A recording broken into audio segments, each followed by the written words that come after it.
Board exam में प्रश्न क्रमांक 5A में आपको वृत्तांत लेखन और कहानी लेखन का प्रश्न दिया जाएगा। इन दोनों में से आपको कोई भी एक प्रश्न अटेम्प्ट करना होगा। वृत्तांत लेखन बहुत ही सिंपल होता है। मैं आपको इसके लिए एक ऐसा टेम्पलेट देने वाला हूं जिसे अगर आपने एक बार अच्छे से समझ लिया तो बोर्ड एग्जाम में चाहे कोई भी प्रश्न आ जाए आपको आउट ऑफ मार्क्स ही मिलेंगे। लेकिन कहानी लेखन में आपको काफ़ी सोचना पड़ता है और ग्रामेटिकल मिस्टेक्स के चांसेस भी ज़्यादा होते हैं, इसलिए आउट ऑफ मार्क्स मिलना बहुत मुश्किल होता है। इसलिए बिना सोचे वृत्तांत लेखन को ही अटेम्प्ट करो। तो चलिए वृत्तांत लेखन सीखते हैं। वृत्तांत का अर्थ है किसी घटना या कार्यक्रम के बारे में शुरू से अंत तक विस्तार से बताना। जैसे अगर आपके स्कूल में स्वतंत्रता दिवस मनाया गया हो तो उस दिन क्या क्या हुआ, कब हुआ और कैसे हुआ, यही सब लिखना ही वृत्तांत लेखन कहलाता है। बोर्ड एग्जाम में आपको ऐसा प्रश्न दिया जाएगा। प्रश्न में विद्यालय का नाम, शहर का नाम और विषय दिया जाता है। जैसे यहाँ विद्यालय का नाम है सरस्वती विद्यालय, शहर का नाम है कोल्हापुर और विषय है शिक्षक दिवस समारोह। आपको 70 से 80 शब्दों में वृत्तांत लिखना होता है और ब्रैकेट में लिखा होता है वृत्तांत में स्थल, काल और घटना का होना अनिवार्य है। स्थल यानी कार्यक्रम कहाँ हुआ था, काल का अर्थ है कार्यक्रम कब हुआ था और घटना यानी कार्यक्रम में क्या क्या हुआ था। तो चलिए मैं आपको वृत्तांत लेखन का टेम्पलेट सिखाता हूं जिसमें स्थल, काल और घटना तीनों का समावेश होगा, यानी आपका एक भी मार्क नहीं कटेगा। वृत्तांत लेखन में सबसे पहले शीर्षक लिखना होता है। प्रश्न में आपको जो विषय दिया जाता है वही शीर्षक में लिख दो।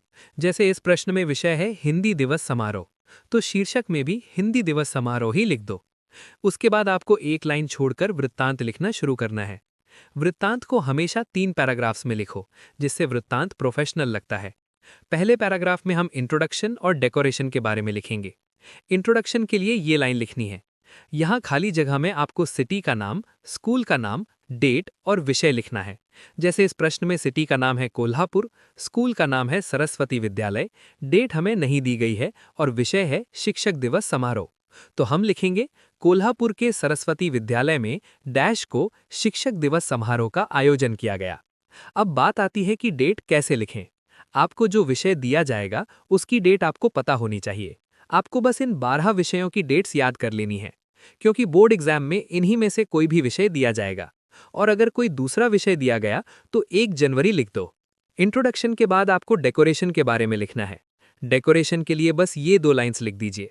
विद्यालय के प्रवेश द्वार को फूलों से सजाया गया था। द्वार के बाहर विद्यालय की बालिकाओं द्वारा सुंदर रंगोली बनाई गई थी। तो ये रहेगा आपका पहला पैराग्राफ। अब बढ़ते हैं दूसरे पैराग्राफ की ओर। यहाँ सबसे पहले प्रमुख अतिथि के बारे में लिखना है। प्रमुख अतिथि के रूप में माननीय डैश उपस्थित थे। यहाँ खाली जगह में आप कोई भी नाम लिख सकते हो, जैसे सुधीर पाटिल। उसके बाद आपको कार्यक्रम की शुरुआत के बारे में लिखना है।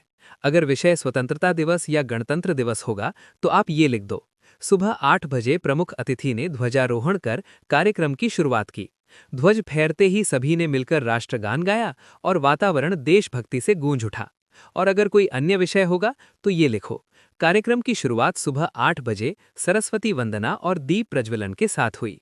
इसके ठीक नीचे आपको मुख्याध्यापक ने क्या किया वो लिखना है। विद्यालय के मुख्याध्यापक डैश ने प्रमुख अतिथि का पुष्पगुच्छ देकर स्वागत किया और उनका संक्षिप्त परिचय दिया।